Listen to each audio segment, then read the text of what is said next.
Assalamualaikum warahmatullahi wabarakatuh. Di sini kami dari kelompok 1 akan mempresentasikan proposal tugas besar kami yang berjudul Program SIM Akademik. Sebelumnya, saya akan memperkenalkan diri. Nama saya Muhammad Diki Setiawan Nursaban. Ada teman saya, Rapi Ajiji Mutar, dan satu lagi teman saya, Pak Reji Rahmat Putra. Untuk itu ada beberapa pembahasan yang kita bahas. Yang pertama, latar belakang, yang kedua rumusan masalah, yang ketiga tujuan, yang keempat program pendukung, yang kelima analisis sistem, dan terakhir komponen program. Untuk mempersingkat waktu,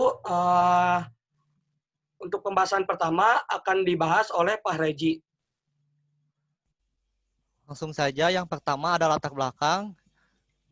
Jadi sistem informasi akademik itu sendiri adalah suatu sistem yang dirancang untuk keperluan pengelolaan data-data akademik dengan penerapan teknologi komputer baik hardware maupun software, sehingga seluruh proses kegiatan akademik dapat terkelola menjadi informasi yang bermanfaat dalam pengelolaan manajemen perguruan tinggi dan pengambilan keputusan-keputusan bagi pengambil keputusan atau top manajemen di lingkungan perguruan tinggi.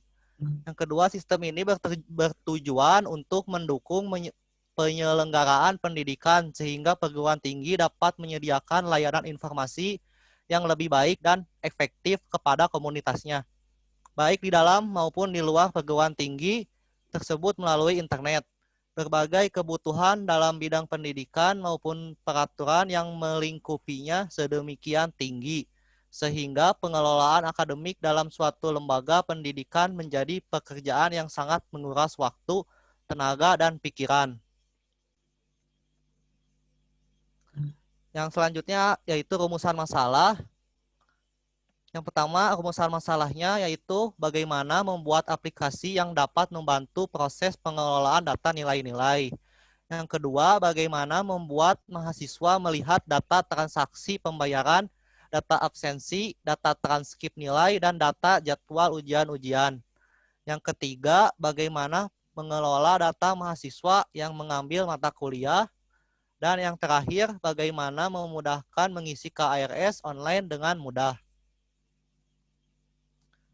Tujuan dari program sistem akademik ini yaitu yang pertama, memberikan kemudahan dalam proses input nilai oleh dosen.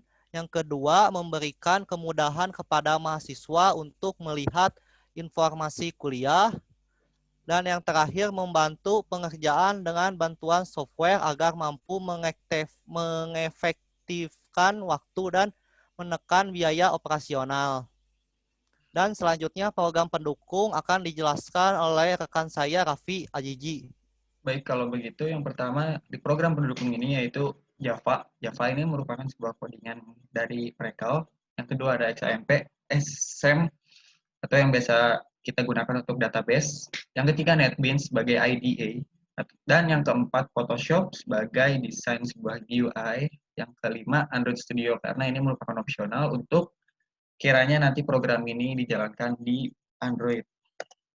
Selanjutnya SIM akademik sendiri yaitu sistem informasi akademik merupakan perpaduan antara sumber daya manusia dan aplikasi teknologi informasi untuk memilih, menyimpan, mengolah, dan mengambil kembali data dalam rangka mendukung kembali proses pengambilan keputusan bidang pendidikan yang bertujuan sebagai upaya memfasilitasi mahasiswa untuk membuat, memonitor, dan mengelola rencana pendidikan.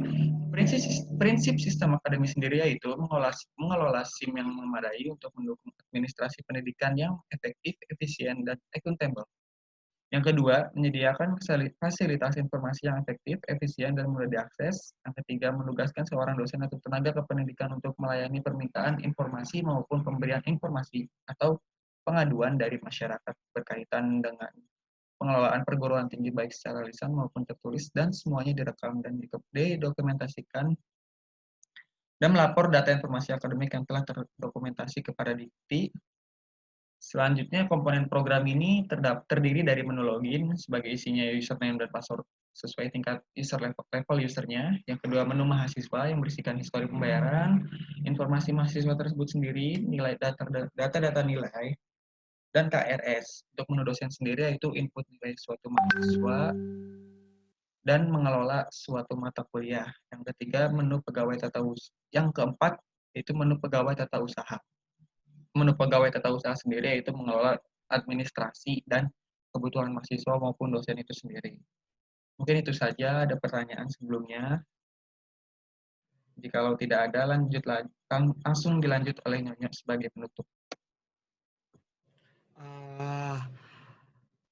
Baik, cukup sekian presentasi dari kelompok kami. Mohon maaf bila ada kata. Wassalamualaikum warahmatullahi wabarakatuh.